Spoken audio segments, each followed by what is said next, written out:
Welcome to Beauty Behold Beauty Transitions, where you'll be exposed to the beautiful and diverse talents of our featured guest. I'm Jill Foster, your host.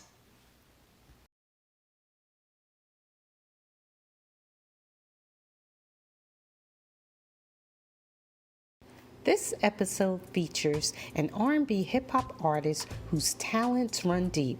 He is the founder and owner of two businesses and a doting, loving, and proud father of two. In 2020, his release, Cash Out, literally transformed the lyrical message into the cash out of more than 2 million streams globally. Charting as a contemporary R&B artist who uniquely blends hip hop and neo soul flavors into his vocals, this talented artist has also been featured on many of Musical Royalties projects. So sit back and enjoy as I dig deeper into the cash out artistry of Nathaniel the Great. Hi, Nathaniel. Welcome to Beauty Behold Beauty Transitions. I'm so excited to have you here with me today because you are doing some beautiful things on your journey with the music industry. Thank You're you. educated, you're determined, you're focused. You are the founder and CEO of two businesses. You're a doting dad of two male children, not to mention that you're an R&B and hip hop singer who sprinkles a flavor of neo soul in his music. So I'm excited to have you here. And one other thing, you're blowing up on the charts. You got you reached over 500K on YouTube and over 700K on Spotify. So I'm excited to say the least Thank to you. have you here. Okay. And that's my little synopsis after just digging a little deeper in my research before speaking with you. But I want to give you the opportunity to let folks know who you are. Give me a little bit of a description on your background, how you got here today. Who is Nathaniel the Great in your words? Well, first off, I want to say thank you for having me, Jill. I really appreciate being a part of this show.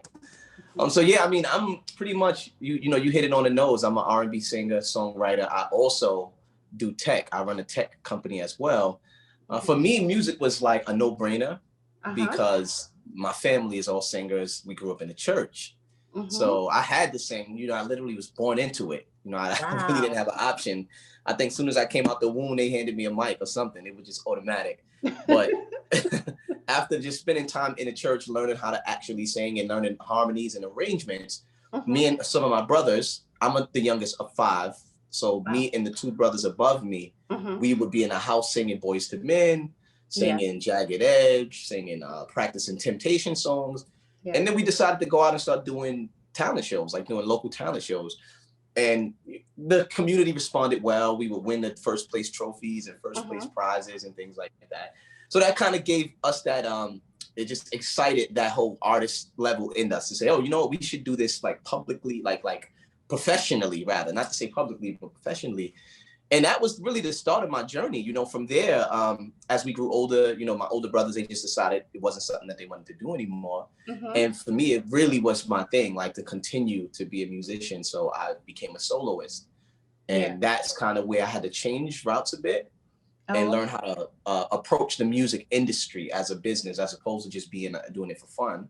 It was like, right. all right, let me figure out how to break into the industry. And Mm-hmm. I broke in as a writer. I started writing for other artists. Okay. And How that old were kind of you gave me, during that time? I would say when I broke in as a writer, at this point, I must have been about, I'll say 18, 19. Yeah, yeah, around 19 that I started writing for other artists.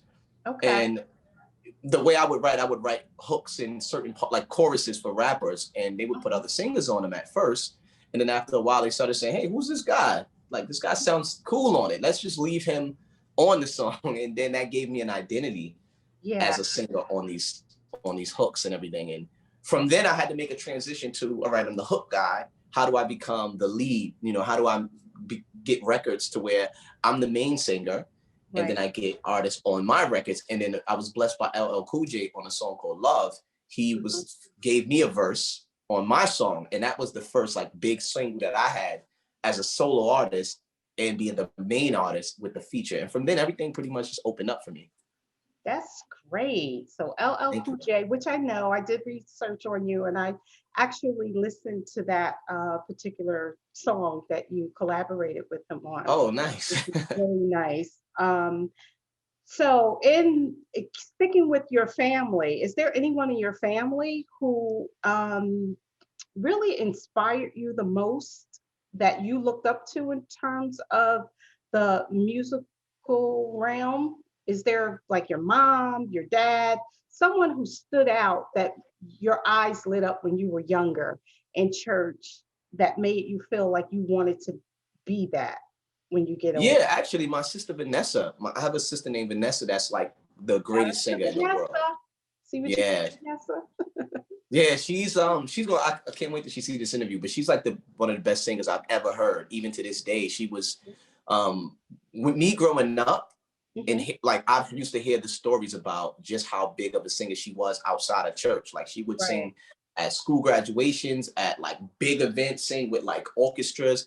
It's old recordings on YouTube of her like singing at 16, voice of like an adult.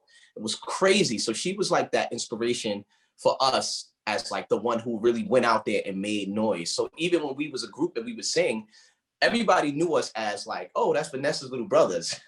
Oh, that's really nice. Well, shout out to Vanessa. I'm so glad that she was your inspiration in your family. Do you guys play instruments? Anybody in your family play instruments? Yes, my brother Nigel, he played the drums. I played piano and dabbled in the guitar. So we definitely had some instruments around the house. My brother Lex, he plays a piano. Education played a big part in your success, and I want you to explain your drive towards education and how it has parlayed you into the success that you are today, just so that those tuned in can understand the journey, that it doesn't, you know, even though you were born into a musically inclined family, there take other things to kind of move you along to get you to those next levels. So can you speak about your education a bit? Yes, absolutely. I have an older brother named Malin. He was always into tech and into business. He was the one that wasn't really he didn't want to chase music or anything. He was literally the genius of the family. He actually is.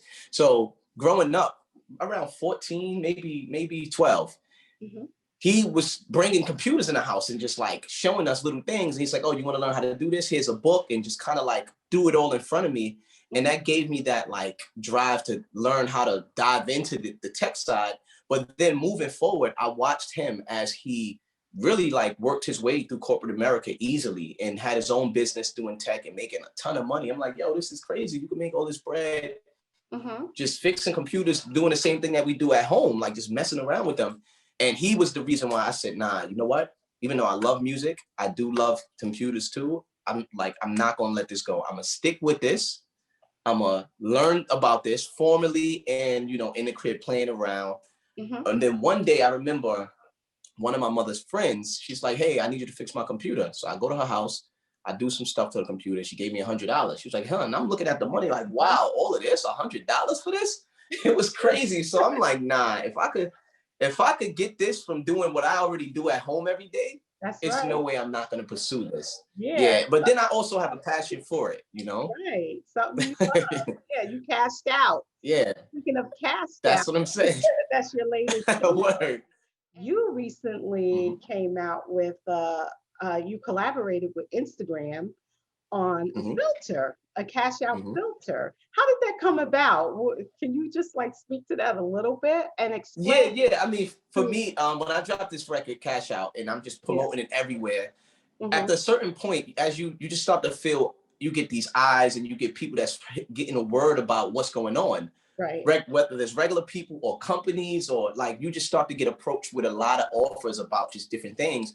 And they approach me. Somebody approached me from that team, like, hey, listen, I see you have this song Cash Out. What do you feel about having like a filter, like your own filter that it's revolving around this single. And I'm like, you know what, let me think, what could we come up with? So I'm Right. like, you know what, let's have it where the person could wear a chain of the song that says Cash Out, and we put like gold teeth in their mouth. Mhm. And then when they create a video of it and upload it, the song automatically gets embedded into the video clip. And then let's make that count as like royalties and streams. And it was, you know, it was seamless. It was a good idea, they thought. And we said, yeah, let's just put it out. And in a matter of a week, it was available. I'm like, oh, it's fast. Like, I didn't expect it to be so fast, but you know, now people are sharing it and using it. So I'm That's fortunate. amazing because, you know, what I get out of that is that you have obviously great networking skills. Mhm. You are connected in the industry because for someone to just pick up the phone and reach out to you, that's Mhm. rare. That's a rarity right there. But Mhm. it just goes to show that I believe that it's what you're doing. So with your other business, Fort Greene Music label. Mhm. You, I guess you named it because of where you're from. That's Yeah. where that name came from. Mhm. So, with that, what are the genres that you hold under the umbrella of Fort Greene Music? Right now, as we speak, R&B, and I would say a little bit of hip hop, right? But I do want to expand and go towards some pop. Mhm. And, you know, just depending on how things flow, I would go with some soul, some neo soul. Right now, it's me primarily, and then it's my son, Zay Oblivion, who's 16. He has like that whole young crowd behind him. So I do want to expand it out as we prove that we know what we're doing. Mhm. And it's all about me using us as like kind of like the test dummies to see if it really works. Right, right. And I hope you guys heard this that he said his son is 16 and he's sitting up here looking like he's 16. That's a whole nother conversation. So you had mentioned that you worked or collaborated with LL Cool J. Who are some of the other individuals in the industry that you've collaborated with? Wow, it's been a few. It's been I did some work with DJ Khaled. Me and him have a video together. French Montana, Remy Ma, Pat Poose, Raekwon, the whole Wu Tang. They put me on one of their singles in Yeah. 2014. Mhm. Mano, Uncle Murda, like literally a lot of rappers, which is because I was writing and stuff with them. Ray J, Fat Joe, Mm, um, wow. yeah, Pusha T. It's just a lot. You know, I've been fortunate. Yeah, that is a lot. That's a whole lot. Who have you enjoyed working with the most? It could be more than one person. Don't want to pit people against each other. That's not what we're here to do. Yeah, Positive. yeah. But who are, for the lack of timing, who are some of the ones that uh, pop out to you and why? I would say first and foremost Papoose, because we both from Brooklyn, and he kind of just saw me, believed in me, and said, "Listen, I'm gonna leave you on this song." And that song he left me on was the first thing that gave me the leg to stand on to really say, "Oh, I have an official song out, like with an official rapper." He was the first one, and then from that point on, he always reach out and say, "Nate, I need a hook to this, I need a hook to that." One of the most memorable moments working with him, it was an episode of Love and Hip Hop that was coming out with him and Remy getting married. Oh, He hit okay. me up. Yeah, he said, "Hey Nate, I need you to come up with a hook because I want to drop a record when this episode comes out." Okay. So he sent me this beat and I connected to it instantly, and I came up with a hook called Black Love. And after we came up with that hook and that song came out, the whole trend of Black Love started. BET grabbed the song and created a Black Love segment. And then everywhere you went Wow. online, you see these hashtags, Black Love, Black Love, Black Love. And it became a staple because of that. Wow. That is so freaking Yeah. dope. That's really dope. What is some of the best advice that you've gotten from the individuals? And it doesn't have to be an artist, it could be an artist, but some of the best advice you've gotten in this game of being in the music industry. I think some of the best advice I've gotten was from she's like a big sister of mine. Her name is Bamboo. I was writing a lot of records with her, and just, you know, she was kind of guiding me through a lot of my early industry days. But one of the things she said was, "Listen, Nate, when you come up with these records and you come up with these concepts, take the listeners on whatever journey you want to take them on. Don't write based on whatever you think you need to do for the listener or whatever. She said, just feel free to take us on any journey that you decide. And when people connect to it, they're going to take that ride with you. And I never forgot that. Yeah, you have to that and essentially you have to stay true to yourself, because when Mm-hmm. you're not true to yourself, who are you? And you can go down Right. a rabbit hole trying to be like everybody else and Mm-hmm. wind up never being able to climb your way back out. So yeah, Yep. that's great advice. What is some advice that you might have in your experiences thus far that you would give some, like even your 16-year-old son, like the advice that you would give to a young artist coming up in the industry to help guide them and direct them in the right way to reach their goal? One, well, one of the things I would say is learn how to create your own excitement. Like if you wait for the external excitement to happen, or you wait for like these external things to drive you, there's going to be moments that you feel not driven because you're waiting for a certain external thing. You got to tap into yourself and Mhm. find ways to excite yourself about your passion. That's one. Two, you got to treat people with a lot of respect and connect with everybody, because that's going to take you the furthest. The Yeah. people that you connect with, it's going to expand your network. It's going to expand your support base. And if people could really appreciate you as a person first, they'll support anything that you do or anything Right. that you make. Right. So that's really important. Hmm. Yeah, that's good advice. Let's see. I have a list of questions for you. So much I want to ask you because Hmm. you're such a talent. Uh, Thank you. so, what else is it that you want to master in this industry? If you could see yourself, you know, a decade from now, where Hmm. would you want to be? And then, if you think of it in terms of a legacy, what Hmm. would you want to leave behind to say that Nathaniel the Great was here? That's a really good question. And it's something that is formulating now in my days in music now. You know, when I first got in this, I just wanted to be the dopest artist in the world. And that was it. It just had nothing else to do with anything but that. And as I grow in this game and I stay on this independent path and learn and I'm finding these resources and learning how to utilize them and building relationships. What I kind of want to leave behind is just like I was one of the pioneers that not only was able to figure it out for myself, but was able to crack open the door and help a lot of other people come in. Like I want to be known as like a Quincy Jones.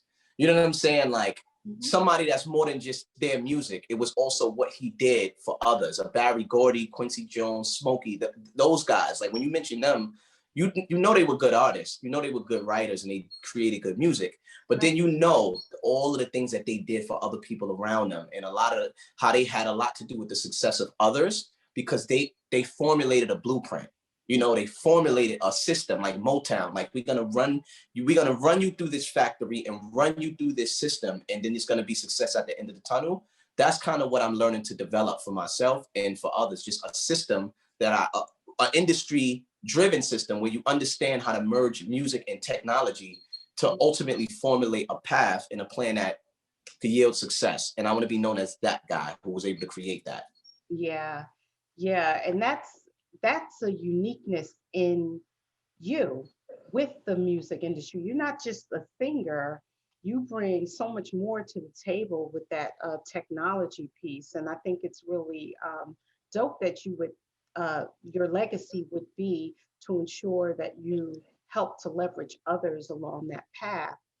So, with that, uh, have you ever thought about extending or developing within the realm of what you do? Not today, because I know you're still, you're blowing up right now, but to do uh, training or teaching or opening up that aspect for young Black men who really want to learn in the industry. Have you ever thought about that?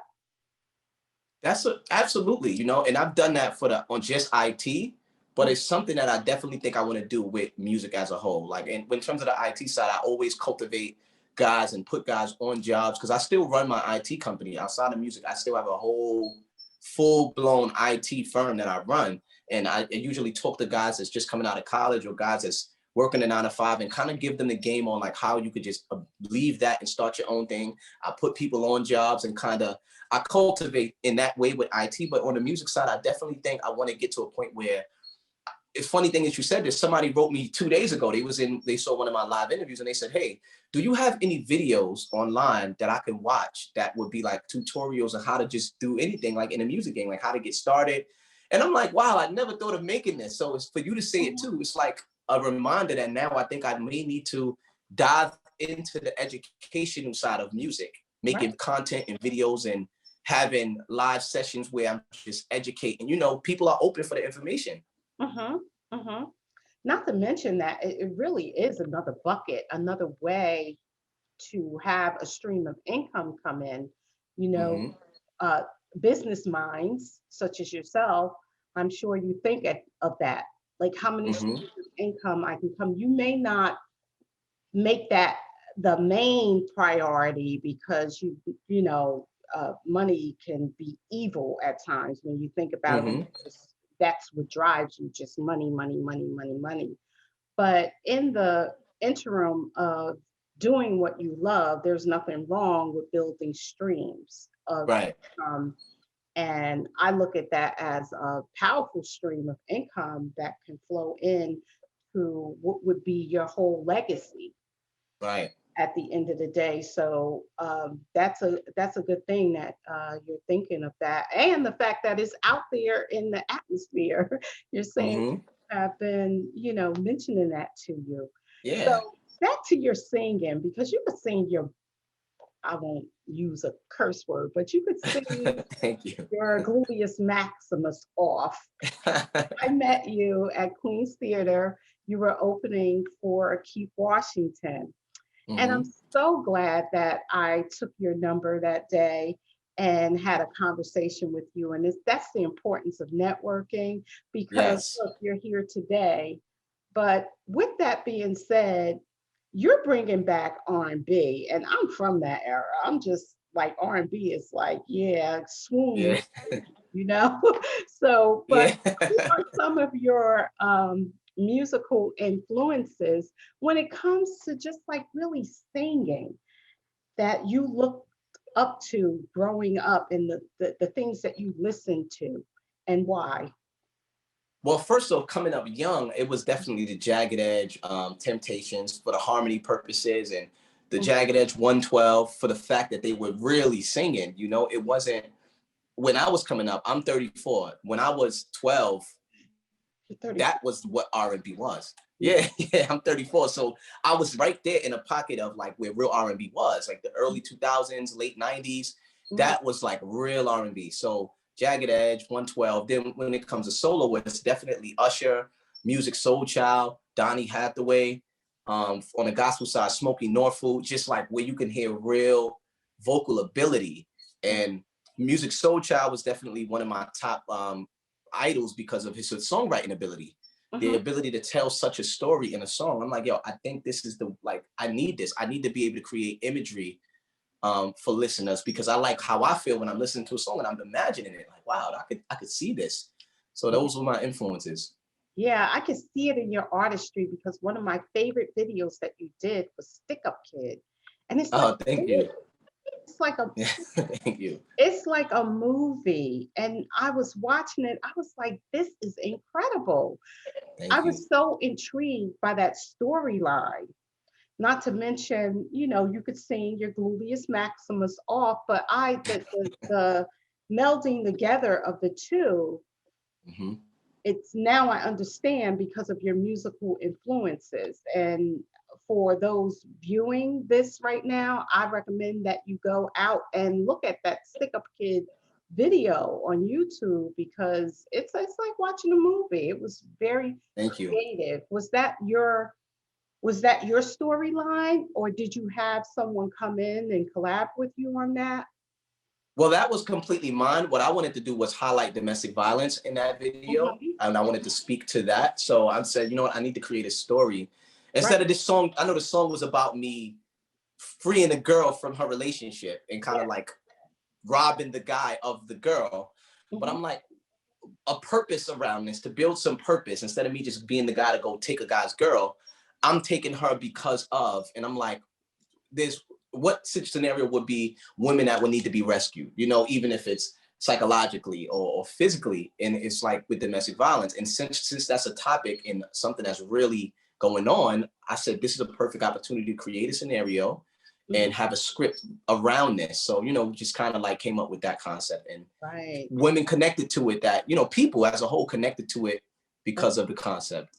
Yeah, so you got a little bit of advocacy in you, helping out. Like, it's not just about singing, you're giving back, which is really, even if it's in the messaging of the music that you put out there and the imagery that you put out there, I think it's so, so freaking dope. I adore you, Nathaniel. I'm going to blow you up every chance I get and support you, as you know I already do. You do. Thank you. I gotta say thank you for all the love that you show me, for real. Yeah, because, you know, in life, you have to give back. You said that you're 34. I was shocked because of your resume. Okay. And not to mention that you make me feel real old because I'm like decades older than you. But, you don't look it. You know, I know. I thank God I take care of myself, but I'm just admiring you so much. And I love all of your, what I deem your Daddy Chronicles with King Cairo. He is adorable. You are a sensational father from what I can see. And I love how you share his growth and what he's going through, and you guys' interaction with one another. It's been an absolute pleasure being able to chat with you. Thank you. That being said, is what's next for you? And then if you can share all of your social media platforms so that people will know how to connect with you. Sure, absolutely. First, I want to say thank you again for not only having me, but just really having my back all this since we met, you know, really supporting what I do and sharing my content and informing other people about what I'm doing. Like, it really goes a long way, and it always makes a big difference. It's like a lot of artists may overlook that type of support, but we need that. Like, we thrive on that. Without that, we nothing. Nobody would know what we're doing. So I gotta say thank you for taking your time and writing out such detailed captions and, you know, messages whenever you sharing my content. It really means a lot. So that I gotta just acknowledge that. Thank you for that. And for me next, like, I have an album on the way for sure. I have another video coming. This one is with me and my 16-year-old son together. We're doing a song together. Yeah, those are the highlights of it. Like, me and the song with me and my son, I'm just looking so forward to that. And to find me, you can go on Instagram, Nathaniel Online, Twitter, Nathaniel Online. But the easiest way, I have my own app that I developed. If you have an iPhone or Android, just go into the App Store and search Nathaniel, and then my app will come up and all of my content is there. I think that's the best way to find me. Okay. Well, Nathaniel the Great, again, it was a pleasure to chat with you on the Beauty Before Beauty Transitions. And for everyone that's tuned in, as I always say, stay beautiful. And thank you, Jill. Thank you for having me. You're welcome. Thank you.